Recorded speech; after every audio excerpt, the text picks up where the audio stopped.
দেখো, আগের দিন আমরা করেছিলাম, সরল সূত্রটা করেছিলাম। অ্যাভারেজ পার্টটুকু যতটুকু বাদ ছিল আর সরল সূত্রটা করেছিলাম, তাই না? তো আজকে দেখো, কম্পাউন্ড ইন্টারেস্টে কিছু জিনিস আমাদের মাথায় রাখতে হবে। কম্পাউন্ড ইন্টারেস্টে কি হয়? কম্পাউন্ড ইন্টারেস্টে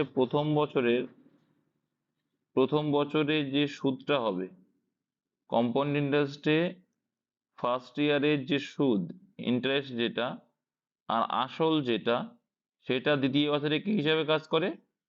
আসল হিসেবে কাজ করে। ঠিক আছে, এক্ষেত্রে কিন্তু আমরা সরল সুদের ক্ষেত্রে গতকাল দেখেছিলাম প্রত্যেক বছরে সুদের পরিমাণটা সেম হয়। কিন্তু কম্পাউন্ড ইন্টারেস্ট বা জটিল সুদ বা চক্রবৃদ্ধি সুদের ক্ষেত্রে কিন্তু সুদেরও সুদ দেয়, সুদেরও সুদ হয়। সেই জন্য কিন্তু চক্রবৃদ্ধি সুদ আর সরল সুদের পার্থক্য দেখা যায়। আর চক্রবৃদ্ধি সুদের পরিমাণটা সরল সুদের পরিমাণের থেকে বেশি হয়, যেহেতু সুদেরও সুদ পাওয়া যায় তার জন্য।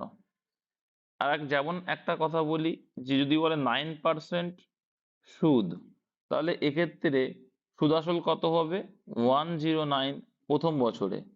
আর এই প্রথম বছরের যে সুদ আসলটা হলো, সেটা দ্বিতীয় বছর যদি সুদ বলে কত, সেখানে কিন্তু তারপরে গিয়ে 9% করবো। ঠিক আছে, এইভাবে কিন্তু প্রথম বছরের সুদ আসলটা দ্বিতীয় বছরে আসল হিসেবে কাজ করে। আর একটা মেথড করে কি, সাকসেসিভ মেথড অঙ্ক। সাকসেসিভ মেথড কি? 9% বলেছে মানে কত হয়ে গেল? একটা হয়ে গেল 100, আসল যদি হয় সুদ আসল কত হয়ে যাবে? 109। তাহলে যদি বলে 3 বছর, মানে 3 বার গুণ করব 100, এই 109 ইন্টু 109 3 বার করব। ঠিক আছে, এই হিসাবে দেখা যাবে যে এটা সুদ আসল আসবে, এটা আসল আসবে, এর ডিফারেন্সটা কি আসবে তাহলে? সুদ আসবে। আরেকটা ফরম্যাট কি করা যায়? Table format. ঠিক আছে, যেটা ইচ্ছা তোমরা করতে পারো। ম্যাথে আসে এবার। 30,000 টাকা 3 বছরে 9% চক্রবৃদ্ধি হারে সুদ কত হবে? তো চক্রবৃদ্ধি সুদ হয়েছে, তাহলে কত বলছে? 30,000 টাকা। তো আমরা দুটো তিনটে মেথডে করতে পারি। তো 30,000 টাকার একটা করতে পারি কি, সুদ আসল বের করে যে 109%, যেটা একটু আগে দেখালাম, কত বছর? 3 বছর, তাই 3 বার গুণ করব। এই করলাম। সেক্ষেত্রে দুটো শূন্য দুটো শূন্য, আউট আউট আউট। এইবার এইগুলোকে গুণ করতে হবে। হ্যাঁ, তাহলে 9 নং 81, 9 কে 9, 3 নং 27, মানে শেষে 7 থাকবে। 100 দিয়ে ভাগ করলে শেষে 7 থাকবে, তাহলে প্রত্যেকটারই আছে। তোমাকে করতে হবে, গুণ করে করে করতে হবে, যেটা আনসার আসবে সেটা। বুঝতে পারছো কি বলতে চাইছি আমি? তাহলে গুণ করলে অপশন সি আসছে, তাহলে এটা অ্যান্সার হয়ে যাবে। এবার এই ফরম্যাটটা না করার একটা ফরম্যাট কি করতে পারি? আচ্ছা দেখো, 9% টেবিল ফরম্যাট। তাহলে এখানে কটা বছর? 3টে বছর, তাই 3খানা টেবিল করব। ঠিক আছে, এবার দেখো 3,000 টাকা না, এখানে 30,000 টাকা। 30,000 টাকা 9% সুদ মানে ক টাকা সুদ হচ্ছে? সেটা তোমরা মুখে মুখেও তো বের করতে পারো। 30,000 টাকা 9% করো, ক টাকা সুদ হচ্ছে? দুটো শূন্য আউট, দুটো শূন্য আউট, তাহলে 3 নং 2700 টাকা হচ্ছে, তাই তো? তাহলে সরল সুদ যদি হতো, প্রত্যেক বছরে ক টাকা করে সুদ হতো? 2700 টাকা করে হতো, তাই তো? কারণ সরল সুদ প্রত্যেক বছরে কি হয়? সেম হয়, প্রত্যেক বছরে সরল সুদ সেম হয়, তার জন্য। এবার দেখো, প্রথম বছরে তো আর আগে থেকে সুদ ছিল না, তার জন্য জিরো হবে চক্রবৃদ্ধি সুদ, মানে সুদের সুদ জিরো। কিন্তু দ্বিতীয় বছরে দেখো, এই 2700 টাকা কিন্তু সুদ তৈরি হয়ে গেছে প্রথম বছরের পর। দ্বিতীয় বছরে এই 2700 টাকার তোমার সুদ দিতে হচ্ছে। ক টাকা সুদ দিতে হবে? সেই 9%। তাহলে 9% কত হচ্ছে? 2700 9%, 2700 × 9/100, মানে দুটো শূন্য কেটে গেল, 27 গুণ 9 পড়ে থাকবে, তাহলে কত হচ্ছে বলো? গুণ করতে পারো না? 27 × 9, 143, 243 আসবে। 243। এইবার দেখো, এই গেল দ্বিতীয় বছরে। এইবার তৃতীয় বছরে কি হবে? তৃতীয় বছরের ক্ষেত্রে কি হবে? তৃতীয় বছরের ক্ষেত্রে দেখো, ভালো করে বুঝবে, এই যে 2700 টাকা, এর জন্য 243 টাকা সুদ হবে। আবার এখন তো তৃতীয় বছরের জন্য দ্বিতীয় বছরেও 2700 টাকা আছে, টোটাল কত? এরও 243 টাকা সুদ হবে। তাই এর কি হয়, ডবল হয়ে যায়। তাহলে কত হয় ডবল করলে? 586 টাকা কিন্তু হয়ে যাচ্ছে তৃতীয় বছরের সুদের সুদ। এখানে কি শেষ না? দ্বিতীয় বছরে কিন্তু সুদের সুদ হয়েছে, এবার এই সুদেরও আবার সুদ দিতে হবে। ঠিক আছে, এটা 486। ঠিক আছে, এখানে এই 243 টাকারও কিন্তু সুদেরও সুদ দিতে হবে। কত পার্সেন্ট হারে? সেই 9% হারে। তাহলে 243-এরও 9%। এটা কিন্তু বেশি সময় লাগবে না। তোমরা হয়তো যে বিশাল সময় লাগবে তা না। তাহলে এটা গুণ করলে কত আসছে? 3 9 27 7, আর এদিকে 4 নং 36, 4 9 36, আর 2 কত হয়? 38 8, হাতে রইল 3, আর 9 দুগুণে 18 আর 3 21, দুটোর আগে দশমিক 21.27। ব্যাস। এইবার তোমাকে দেখো গুণ করলে যোগ করতে হবে, যোগ পারবে আশা করি।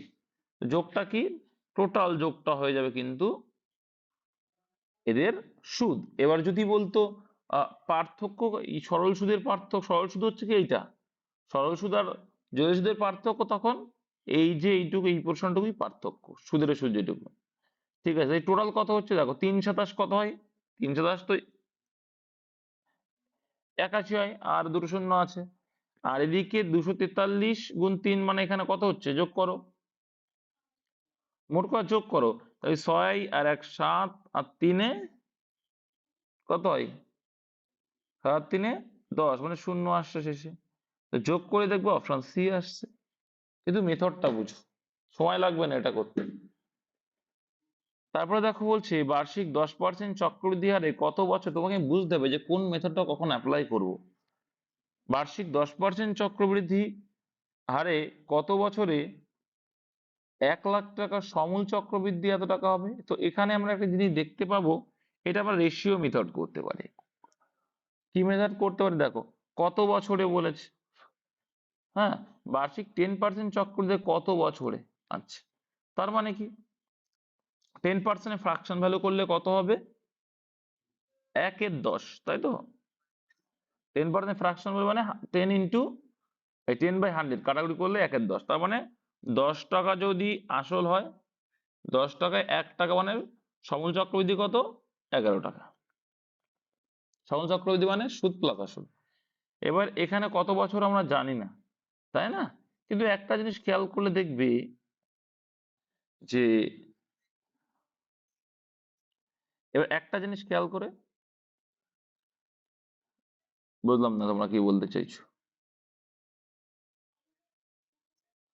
এবার দেখো, একটা সিম্পল লজিক তোমরা দেখতে পাচ্ছ যখন, ঠিক আছে, এইখানে দেখো দুটো শূন্য আছে, এইখানে দুটো শূন্য আছে, তোমরা আউট করে দিতে পারো রেশিও করে, আউট করতে পারো। এইদিকে তোমরা রেশিও করে আউট করে দেবে, তাহলে সুবিধা হয়ে যাবে। এবার দেখো 10-এর সঙ্গে কত গুণ হচ্ছে এটা? 1000 আসবে। কবার গুণ হলো? 3টে 10 গুণ হলো। সিমিলারলি এখানেও 3টে 11 গুণ করলে তো দেখা মাত্র যারা পড়াশোনা করো, কিউব বা স্কোয়ার পড়ো, তারা দেখেই বুঝে যাচ্ছ যে 11-র কিউব হয় 1331, এটা কিন্তু জানবে। তাহলে কত বছর হচ্ছে? কত বছর হচ্ছে? 3 বছর হচ্ছে কি? 3 বছর হয়ে যাবে, কারেক্ট অ্যান্সার অপশন সি। বোকামি করে ওই ধরনের অঙ্ক ওই যে করতে যেও না, ঠিক আছে? টাইম নষ্ট হওয়া ছাড়া আর কিছু না। ঠিক আছে, আর একটা মেথড তোমরা করতে পারো। কি মেথড করা যায়? আচ্ছা, কত বছরে এত টাকা সমূল চক্রবৃদ্ধি? তোমাকে মাথায় রাখতে হবে, এইটা তোমার কি পাচ্ছ, এটা তুমি কি পাচ্ছ? আসল। আর এটা সুদ আসল। তাহলে সুদ কত পেলে? হিসাব করো, সুদ কত পেলে? যা বাবা, সুদ কত পেলে সেটাও বলতে পারছো না?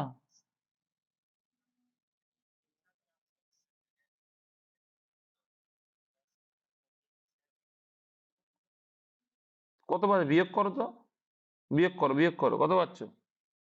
আরে ভাই, 0 থেকে 0 বিয়োগ 0 থেকে 0 বিয়োগ 1 আর কয় দাও 10। এটা থেকে এটা বিয়োগ করো, কত আসছে? মানে এটা, সরি, এটা থেকে না, তাই 33,100 পাচ্ছ, তাই তো? 33,100 টাকা তুমি সুদ পাচ্ছ। ব্যাস, এইখান থেকে তুমি কি করতে পারো, এইখান থেকে টেবিল ফরম্যাটে তুমি করতে পারো। কতগুলো টেবিল হবে আমরা নিজেরা জানি না, কিন্তু করতে হবে। ঠিক আছে, টেবিল ফরম্যাটে করতে গেলে চোখ কান খোলা রেখে করতে হবে। এবার এখানে 10,000, 1 লাখ টাকার 10% সুদ কত হবে? 10,000 টাকা হবে। একটা শূন্য বাদ, তাই তো? 10,000 টাকা হয়ে যাবে। ঠিক, মানে একের পিঠে 5টা শূন্য ছিল, 4টা শূন্য হয়ে যাবে। এবার এটা প্রত্যেক বছরে সেম আসবে। কত বছরে সেম? দেখো, এটা দেখা মাত্র হয়ে যাবে। এবার প্রত্যেক বছরে সেম আসবে। এবার দেখো, একটা জিনিস খেয়াল করবে, এবার যদি 4 বছর হয় তাহলে কত হাজার হয়ে যাচ্ছে? 40,000 হয়ে যাচ্ছে। তাহলে 40,000 তো এখানে না, এখানে কত পেয়েছিলাম? 30,000-এর ঘরে, তাই তো? 30,000-এর ঘরে পেয়েছিলাম। তাহলে আর আমার দেখারই দরকার হয় না, অপশন 3 আনসার। এটা আরো সোজা অঙ্ক, আমার আর দেখারই দরকার হবে না। কারণ আমি 2 নিলে 20,000 হচ্ছে, 4 নিলে 40,000 হয়ে যাচ্ছে, কিন্তু এখানে তোমার 30,000-এর ঘরে এটা 5 নিলে 50,000 হয়ে যাচ্ছে। তাহলে আনসার নিশ্চয়ই 3 বছরের টেবিল। এটা দেখে তো জলের মতো মুখে মুখে আনসার করবা, করা যাবে তো? মুখে মুখে এটা বলো, এবার হিসাব করলে মুখে মুখে করা যায়। একটুখানি বুঝতে হবে, যদি কোনো একটি আমানতের 2 বছরের 5% হারে চক্রবৃদ্ধি ও সরল সুদের অন্তর এত টাকা হয়, তবে আমানতের পরিমাণ কত? এক্ষেত্রে একটা সূত্র মনে রাখবে, 2 বছরের ক্ষেত্রেই অঙ্ক তোমাদের পরীক্ষায় আসবে, এই 2 বছরের ক্ষেত্রেই আসে। ঠিক আছে, তো 2 বছরের ক্ষেত্রে একটা সূত্র কি জানি আমরা, D equal to P into R/100 into R/100। ঠিক আছে, তাহলে এখানে সূত্র অ্যাপ্লাই করবে, জাস্ট মাথায় রাখবে 2 বছরের ক্ষেত্রে কিন্তু অ্যাপ্লিকেবল এই পার্থক্যটা বের করা, সরল সুদ আর চক্রবৃদ্ধি সুদ। আর পরীক্ষায় 2 বছরেরটাই আসে। তো এখানে ডিফারেন্স পার্থক্য বলে দিয়েছে কত, কত বলেছে? 122 বলেছে। তাহলে 122 ইকুয়াল টু পি এর ভ্যালু আমরা জানি না, আর এর ভ্যালু বলছে কত? 5 ইন্টু 5, আর সূত্রের 100 ইন্টু 100, এই হলো। তো 5×5 = 25, কাটলে কত হয়ে গেল? 400 হয়ে গেল। ঠিক আছে, মানে 4 হয়ে গেল। তাহলে 400 ইন্টু 122 করলে কত হচ্ছে? তাহলে 4×2 = 8, 4×2 = 8, 4 অক্ষে 4, আর এখানে দুটো শূন্য আছে, তাহলে 48,800 তোমার অ্যান্সার, অপশন এ। বোঝা গেল? নেক্সট দেখো, আর একটা মেথডও করা যায় তোমরা। হ্যাঁ, সূত্র ছাড়া হবে, টাইম সাপেক্ষ। দেখো, সেটাও হবে, হবে না একবার তো বলিনি। তুমি যে কোনো ভাবে করলেও করতে পারবে, নো টেনশন। দেখে নাও, 5% তো 100 টাকা যদি আমরা ধরি, তাহলে সুদ কত টাকা হবে মাসে? আচ্ছা, টেবিল ফরম্যাটে আসছি আমরা, 2 বছর বলেছে, 2 বছর, তাহলে 5 টাকা করে সুদ। কত পাচ্ছি সুদ? সরল সুদ হলে ক টাকা করে পেতাম? 5 টাকা করেই পেতাম। সরল সুদ 5 টাকা করে পেতাম, তাই তো? চক্রবৃদ্ধি সুদের ডিফারেন্স কি হয়? এইটুকু জাস্ট ডিফারেন্স। কোনটুকু ডিফারেন্স? যে সুদেরও সুদ হবে। তাহলে 5% কত হবে? 0.25। এটুকু তো ক্লিয়ার। কি করে খেলাম?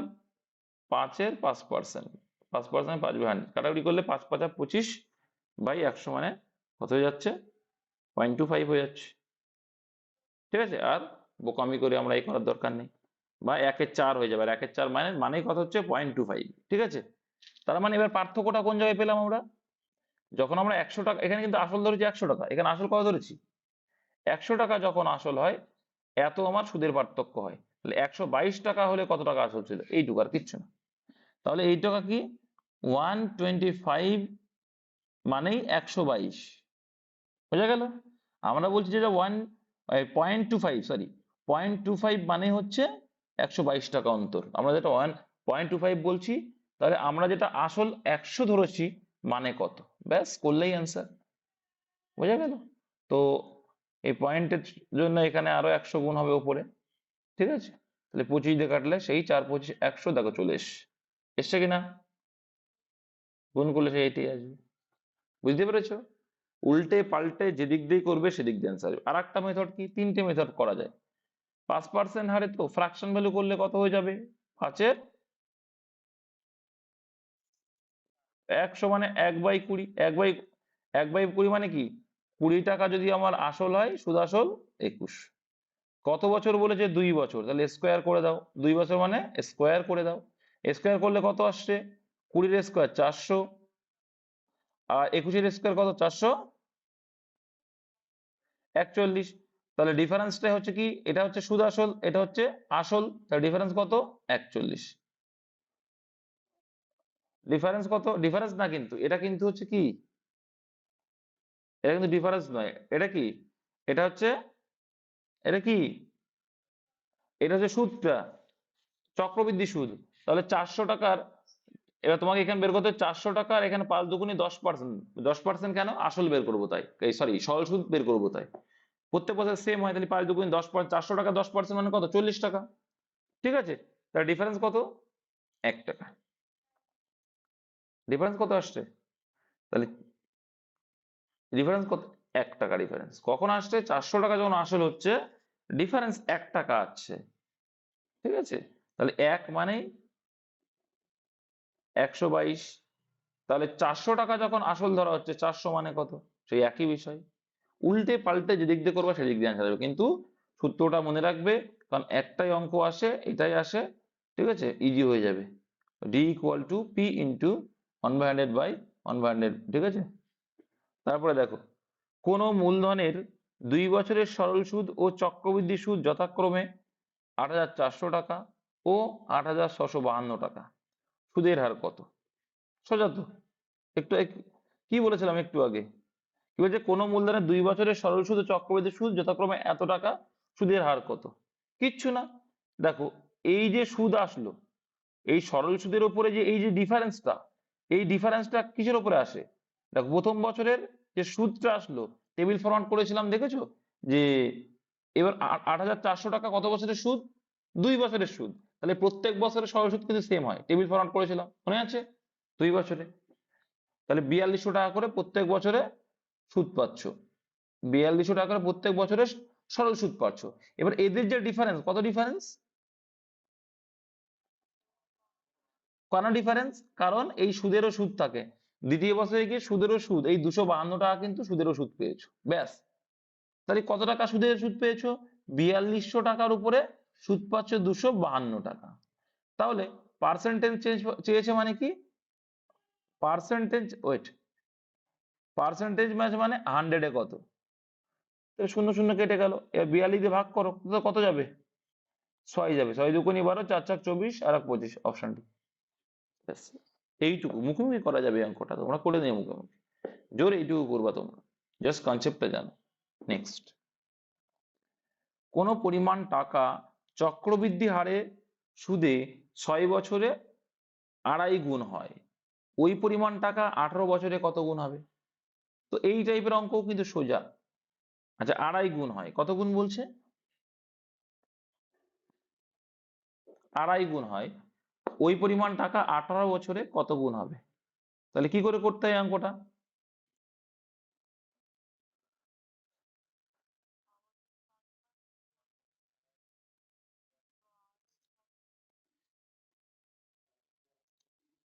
আচ্ছা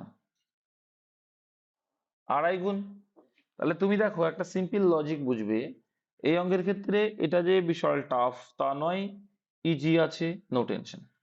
ঠিক আছে, এবার দেখো 1 বছরে কত হচ্ছে, যেমন দেখো এখানে বলতে পারো কি,